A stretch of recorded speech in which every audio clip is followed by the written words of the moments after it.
I'm like Biggie Rhodes.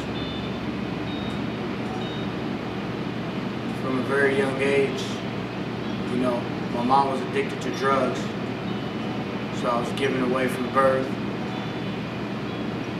I was adopted by my great aunt, Sandra Harmon. From that point on, she was my mom. She's the only mom I've ever known. I love her to death. She's so important to me. She's everything. Without her, I'm not who I am today.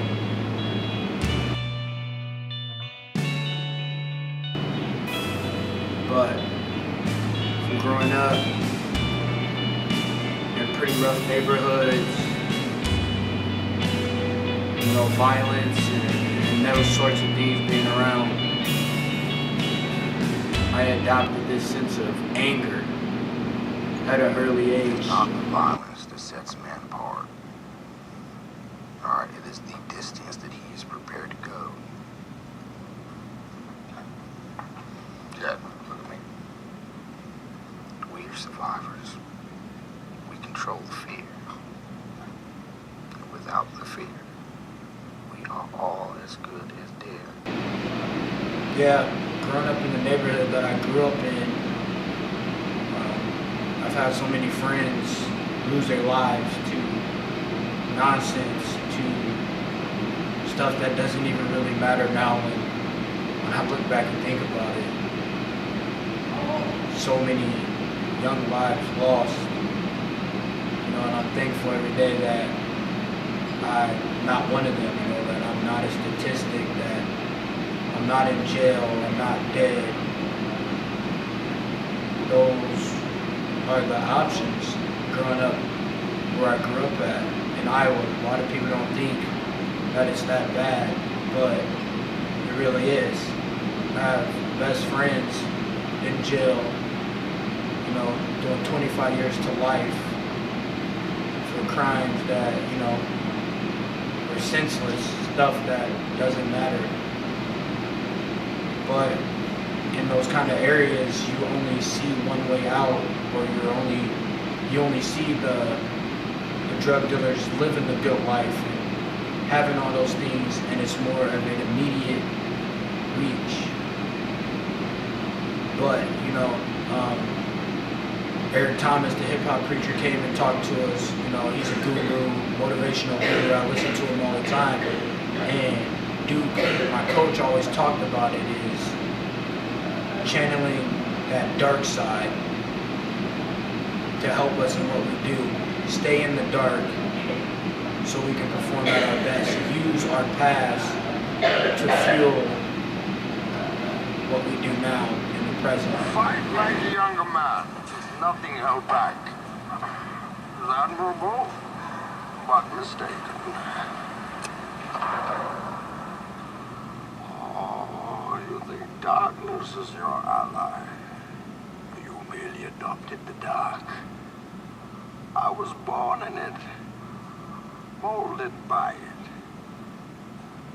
I didn't see the light until I was already a man. By then it was nothing to me but blinding. I will show you where I have made my home whilst preparing to bring justice. Then I will break you.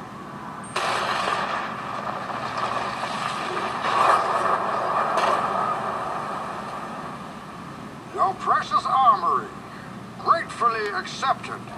We will need it. Ah, yes. I was wondering what would break first. Your spirit?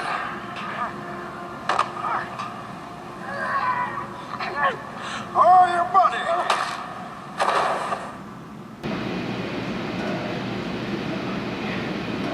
And with all of my friends that have fallen to the trap set, in our neighborhoods, I chose to rise above that. I chose to not stay down in that in that pity, in that poverty, and just stuck with no one really to help you, I chose to rise on my own.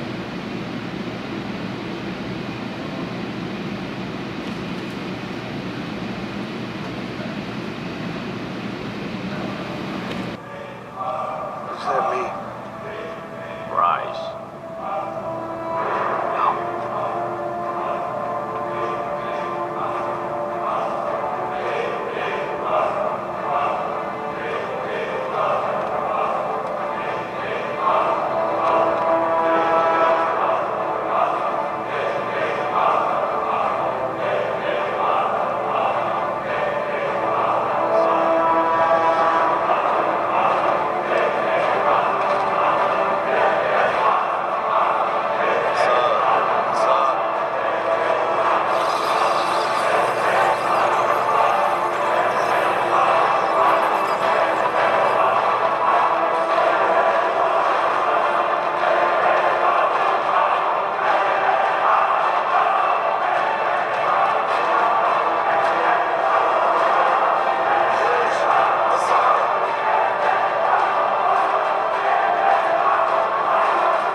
Elementary school, getting in fights, causing trouble, just not behaving like the rest of the kids.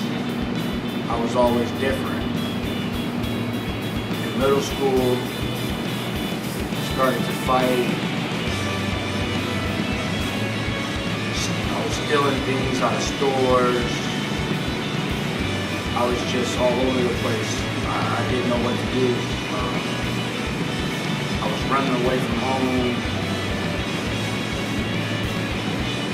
Anger had taken over my life. I seen a therapist, Dr. Ryan, in middle school. It really didn't help. He wanted me to talk, and I didn't know really what to say, how to feel. Felt like something was missing. Maybe it was I had no dad around, no male figure, no one to show me how to behave like a man, act like a man, think like a man. But my mom did a great job. You know, middle school I was always fighting, getting kicked out of school, which no one could really understand because I always got good grades. I was a straight A student, but I stayed in trouble. You know, sports at that point was the only thing that kept me from hanging out with the kids on the corner, trying to be a thug, trying to fit in with that crowd. Sports was the only way that I could be respected by those guys without having to be one. I played basketball, football, soccer, baseball, you name it, I gave it a try, I played it. You know, I got to high school, went to Waterloo East, you know, rough school, fights every day, hallway, outside in the parking lot, on the way to school, lunch, you know, violence and that kind of mentality is something I grew up around. I wouldn't wish that on anybody else, but it molded me. It made me the man that I am today. To be able to be in that kind of situation, stay focused, good grades, not get peer pressured into joining the bad crowd or you know, doing any of those kind of things. You know, sports, once again, was what saved me. I broke my leg my junior year at football. I lost my spot on the basketball team. I was really in a bad place. Basketball was all I ever know. I transferred high schools. The weight, I just kept gaining weight, more and more weight, even with rehab and working out. I ended up getting as big as 273 pounds. I walked on at Ellsworth Junior College to play basketball. And I was just so out of shape and so big that after my freshman year of playing, I really couldn't keep up. And so my anger came back, and it resulted in me having to quit the basketball team the second semester of my sophomore year. I transferred back home, started working out. I was thinking about going to play at a 4-year. I had to get in shape. I found a kickboxing class. The instructor of the cardio kickboxing class ended up being the MMA coach of an MMA gym called Team Rock. After about a month or so of training with those guys, I took my first fight. I fought heavyweight.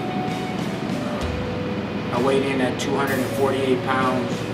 My opponent was Kyle Clark. He weighed in at 260 pounds, and he was about 6'5". It was my first fight. I think he was 11-7 at that point. I wasn't really scared of my opponent. I was scared of losing in front of my family, friends, the world, God, and everybody, as my coach says. I ended up pulling out a 3-round decision. Both my eyes were swollen shut after that fight.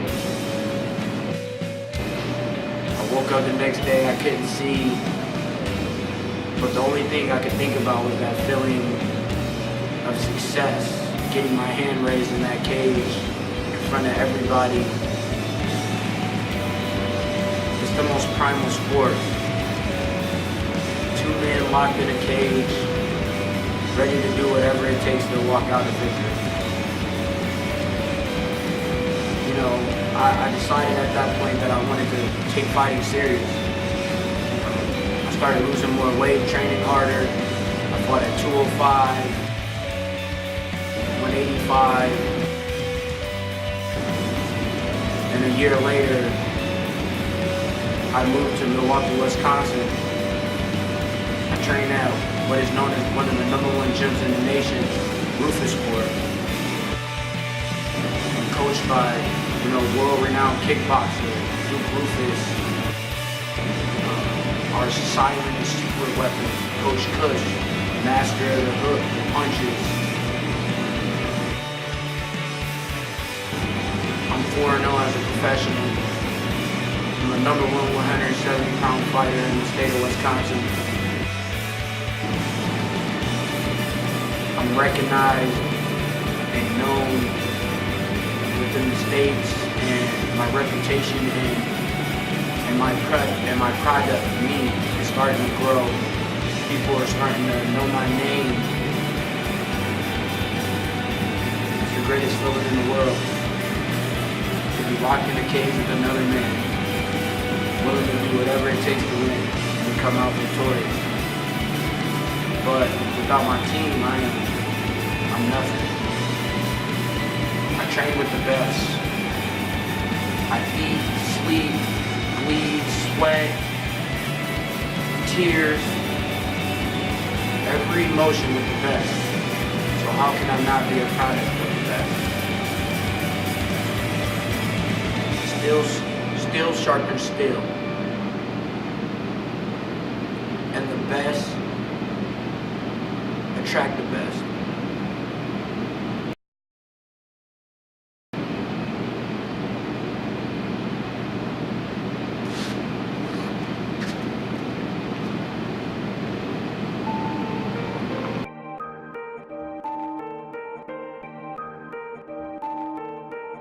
Started. Zombie on the track. Started from the bottom, now we're here. Started from the bottom, now my whole team fucking here. Started from the bottom, now we here. Started from the bottom, now the whole team here, nigga. Started from the bottom, now we here. Started from the bottom, now my whole team here, nigga. Started from the bottom, now we here. Started from the bottom, now the whole team fucking here. I done kept it real from the jump. Living at my mama's house, we'd argue every month, nigga. I was tryna get it on my own. Working all night, traffic on the way home, and my uncle calling me like, where you at? I gave you the keys, so you bring it right back, nigga. I just think it's funny how it goes. Now I'm on the road, $500,000 for a show, and we started from the bottom, now we here. Started from the bottom, now my whole team fucking here. Started from the bottom, now we here. Started from the bottom, now the whole team here, nigga. Started from the bottom, now we here. Started from the bottom, now the whole team fucking here. Started from the bottom, now we here. Started from the bottom, now the whole team here, nigga. Always tell stories about the man. Say I never struggled, wasn't hungry, yeah, I got it, nigga. I can turn your boy into the man. There ain't really much out here that's popping off without us, nigga. We just want the credit where it's due. I'ma worry about me, give a fuck about you, nigga. Just as a reminder to myself, I wear every single chain, even when I'm in the house. Cause we started from the bottom, now we here. Started from the bottom, now my whole team fucking here. Started from the bottom, now we here. Started from the bottom, now the whole team here, nigga. No new niggas, nigga, we don't feel that. Fuck a fake friend, where your real friends at? We don't like to do too much explaining. Story stay the same, I never changed it. No new niggas, nigga, we don't feel that. Fuck a fake friend, where your real friends at? We don't like to do too much explaining. Story stay the same through the money and the fame. Cause we started from the bottom, now we here. Started from the bottom, now my whole team fucking here. Started from the bottom, now we here. Started from the bottom, now the whole team here, nigga. Started from the bottom, now we here. Started from the bottom, now my whole team here, nigga. Started from the bottom, now we here. Started from the bottom, now the whole team here, nigga.